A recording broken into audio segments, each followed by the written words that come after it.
Hello friends, welcome to educational insight. दोस्तों, basic Shiksha Parishad के नियंत्रणाधीन उत्तर प्रदेश में जो परिषदीय विद्यालय हैं उसके अलावा सहायता प्राप्त उत्तर प्रदेश सरकार द्वारा वित्त पोषित जो सहायता प्राप्त निजी विद्यालय हैं वहाँ पे मिड डे मील योजना का सफलतापूर्वक संचालन होता है।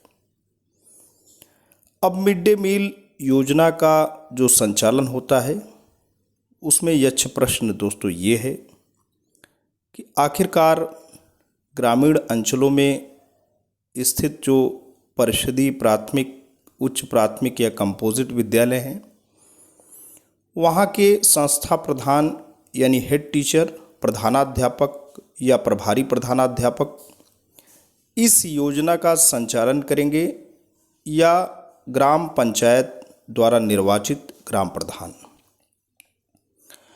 दोस्तों, नियमता शासन की जो मंशा है उसके अनुरूप अगर हम बात करें तो जो कार्यदायी संस्था है वो ग्राम पंचायत है।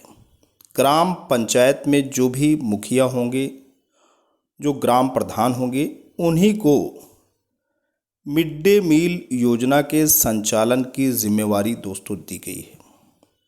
हम शासन के उस पत्र का भी अवलोकन करेंगे इसी वीडियो के माध्यम से और पूरी की पूरी बात, पूरी की पूरी डिटेल्ड इन्फॉर्मेशन से आपको रूबरू कराएंगे कि शिक्षक या हेड टीचर की जिम्मेवारी क्या है और ग्राम प्रधान किस रूप में इस योजना का संचालन करेंगे।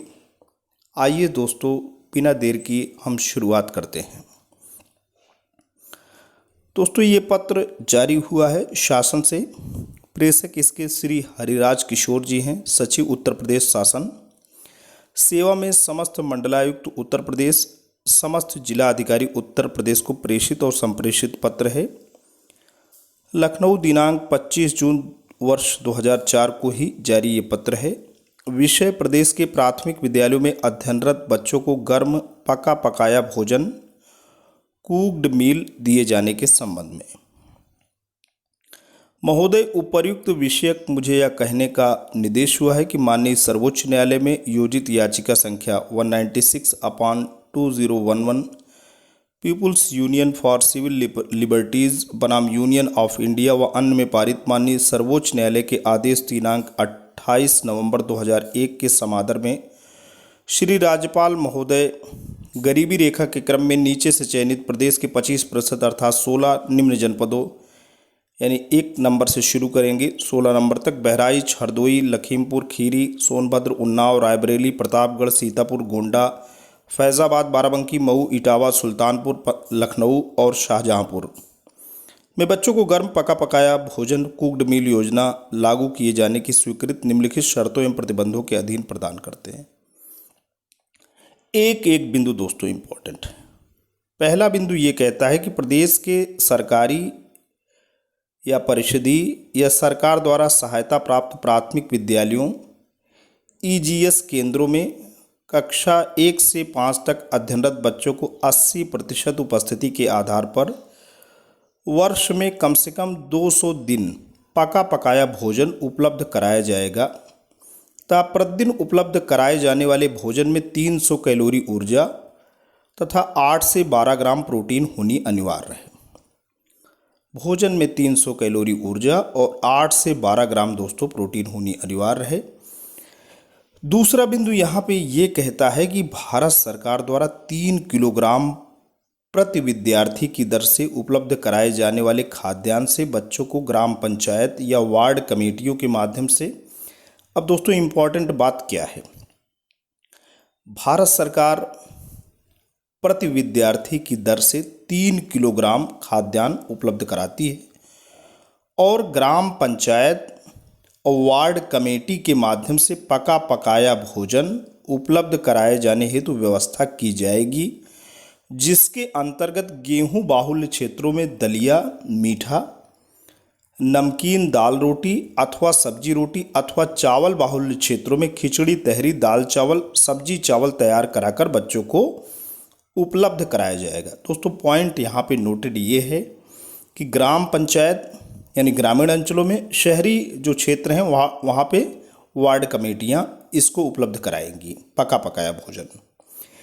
इसमें निर्धारित पौष्टिकता का स्तर बनाए रखने के उद्देश्य से दाल अथवा सब्जी का उपयोग स्थानीय स्तर पर मौसम के आधार पर किया जा सकेगा।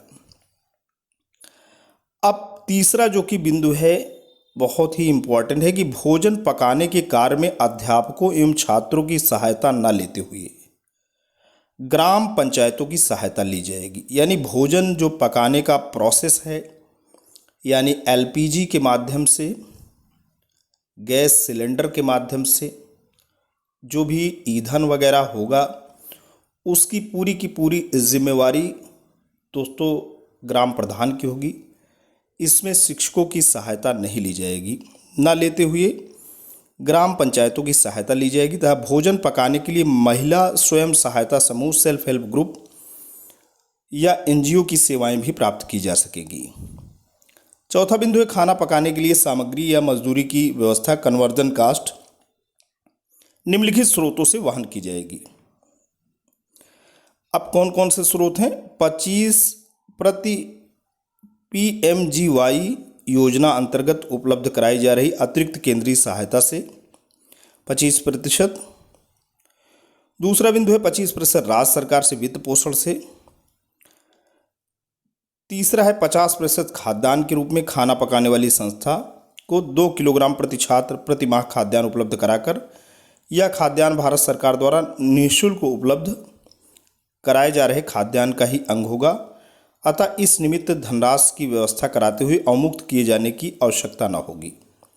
पांचवा बिंदु है ग्रामीण क्षेत्र में किचन सेट का निर्माण संपूर्ण ग्रामीण रोजगार योजना SGYR एवं शहरी मलिन बस्ती क्षेत्रों में किचन सेट का निर्माण नेशनल स्लम डेवलपमेंट प्रोग्राम से दिया जाएगा। इसके अलावा सर्व शिक्षा अभियान के अंतर्गत चिन्हांकित नवीन विद्यालयों में किचन सेट का निर्माण सर्व शिक्षा अभियान से किया जाएगा। छठवां बिंदु है खाना पकाने हेतु बर्तनों की व्यवस्था सर्व शिक्षा अभियान द्वारा उपलब्ध कराई गई धनराशि की जाएगी। सातवां बिंदु है योजना के क्रियान्वयन हेतु अपेक्षित धनराशि की व्यवस्था बेसिक शिक्षा विभाग के आय व्यय में कराई जाएगी, जिसे आवश्यकता अनुसार पंचायती राज विभाग, ये दोस्तों इंपॉर्टेंट बिंदु है कि जो योजना इसमें चलेगी इसमें पैसे की जरूरत रहेगी, ईंधन के लिए, मसालों के लिए, सब्जी के लिए, तेल के लिए दोस्तों पैसे की दरकार रहेगी। तो पैसा बेसिक शिक्षा विभाग के आय व्यय में कराई जाएगी, जिसे आवश्यकता अनुसार पंचायती राज विभाग, नगर विकास विभाग को अवमुक्त किया जाएगा।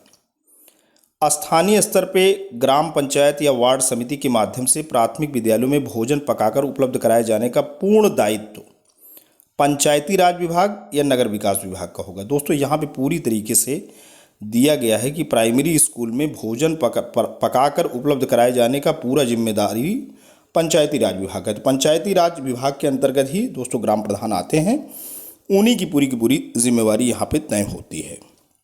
अब ये बात अलग है कि उनको ईंधन के लिए, मसालों के लिए और जो समय समय पे सरकार की जो मेनू व्यवस्था है, फल है, दाल है, उसके लिए जो उनका पैसा खर्च होता है उसको संबंधित विद्यालय के हेड टीचर, चूँकि बेसिक शिक्षा विभाग में वो कन्वर्जन कास्ट आता है, तो संबंधित विभाग के हेडमास्टर साहब या हेडमास्टर साहिबा जो भी रहेंगी वो पैसा ग्राम प्रधान को उपलब्ध कराएंगे।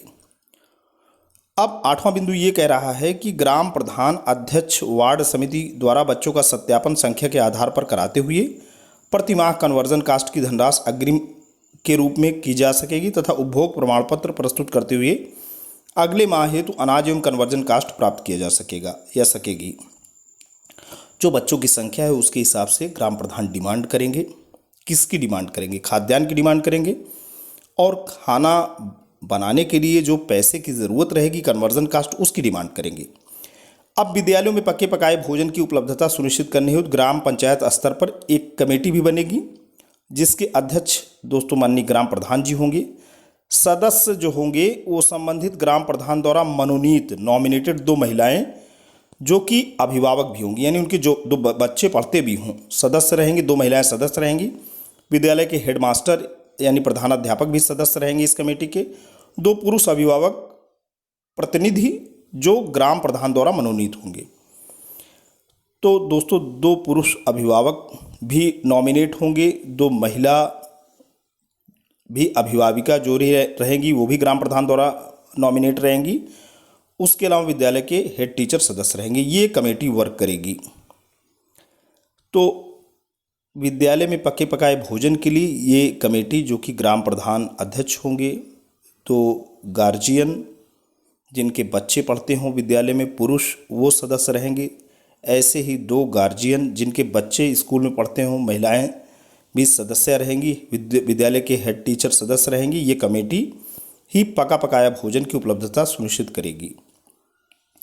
अब नगर निगम, नगर पालिकाएं, नगर पंचायतों के क्षेत्र के अंतर्गत पड़ने वाले विद्यालयों हेतु दोस्तों यहाँ पे ग्राम प्रधान के स्थान पे संबंधित वार्ड सभासद अध्यक्ष हो जाएंगे और शेष प्रक्रिया दोस्तों वही है।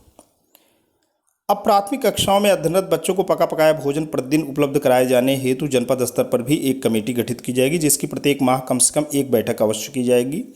जनपद स्तरीय समिति का गठन निम्नवत होगा। जिलाधिकारी महोदय इसमें अध्यक्ष रहेंगे, मुख्य विकास अधिकारी सदस्य रहेंगे, जिला बेसिक शिक्षा अधिकारी सदस्य सचिव रहेंगे, जिला विद्यालय जिला विद्यालय जो निरीक्षक हैं, सॉरी निरीक्षण नहीं है यहाँ पे गलत लिखा हुआ है, जिला विद्यालय निरीक्षक DIOS होते हैं, वो सदस्य रहेंगे। जिला समाज कल्याण अधिकारी सदस्य रहेंगे।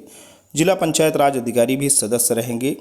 संबंधित नगर आयुक्त, नगर पंचायत के अधिशासी अधिकारी सदस्य रहेंगे। जिला पूर्ति अधिकारी सदस्य रहेंगे। और 9वें बिंदु पे भारत खाद्य निगम उत्तर प्रदेश या राज्य खाद्य एवं आवश्यक वस्तु निगम के अधिकारी सदस्य रहेंगे। उक्त योजना की नियमित समीक्षा अनुश्रवण हेतु शासन स्तर पर भी निम्नवत एक कमेटी गठित की जाएगी, जो योजना की प्रगति की त्रैमासिक समीक्षा करेगी। अब इसमें अध्यक्ष प्रमुख सचिव शिक्षा, प्रमुख सचिव बेसिक शिक्षा, सचिव बेसिक शिक्षा अध्यक्ष रहेंगे। प्रमुख सचिव या सचिव पंचायती राज सदस्य रहेंगे। प्रमुख सचिव सचिव नियोजन सदस्य रहेंगे। प्रमुख सचिव सचिव वित्त सदस्य रहेंगे।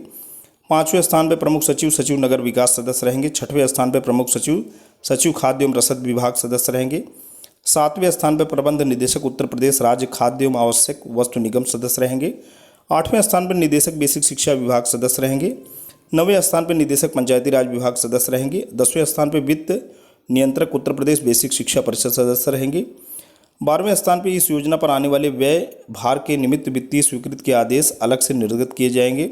13वें स्थान पर यह आदेश वित्त विभाग के अर्धशासकीय पत्र संख्या 2004 में प्राप्त उनकी सहमत से जारी किए जा रहे हैं। भवधी हरिराज किशोर जी सचिव। तो दोस्तों ये रही पूरी पूरी व्यवस्था, जिसमें ये बात आई कि जो भी इम्प्लीमेंटिंग एजेंसी है, उसका इम्प्लीमेंटिंग एजेंसी यानी कार्यदायी संस्था है वो ग्राम पंचायत है, और सपोर्टिव जो एजेंसी है सर्व शिक्षा अभियान के तहत बेसिक शिक्षा विभाग है। दोस्तों आज के लिए इतना ही। वीडियो इन्फॉर्मेशन लेटेस्ट अपडेट आशा करता हूँ आपको अच्छा लगा होगा। अच्छा लगा है तो प्लीज़ आप इसे लाइक कर सकते हैं, चैनल पर कमेंट कर सकते हैं, अपने जैसे दोस्तों तक साझा भी कर सकते हैं। आपकी जानकारी के लिए दोस्तों बता दें कि यहाँ पे एक उत्तर प्रदेश शासन शिक्षा अनुभाग 6 से एक पत्र दिया गया है, जिसमें ये बात कही गई है कि ग्राम पंचायत एवं वार्ड समितियों के योजना के कार्यदायी संस्था होने की स्थिति में रसोइयों के चयन में इस बात का ध्यान रखा जाएगा कि विधवा महिला, निराश्रित महिला एवं तलाकशुदा महिलाओं को प्राथमिकता दी जाएगी। इस क्रम में अनुसूचित जाति, अनुसूचित जनजाति एवं अन्य पिछड़ा वर्ग की महिलाओं को भी प्राथमिकता दी जाएगी। इसी प्रकार पुरुष प्रत्याशियों में भी अनुसूचित जाति, अनुसूचित जनजाति, अन्य पिछड़ा वर्ग एवं निराश्रितों को प्राथमिकता दी जाएगी। आज के लिए इतना ही। Thanks for watching and listening. This is Ajay Prakash Dubey signing of.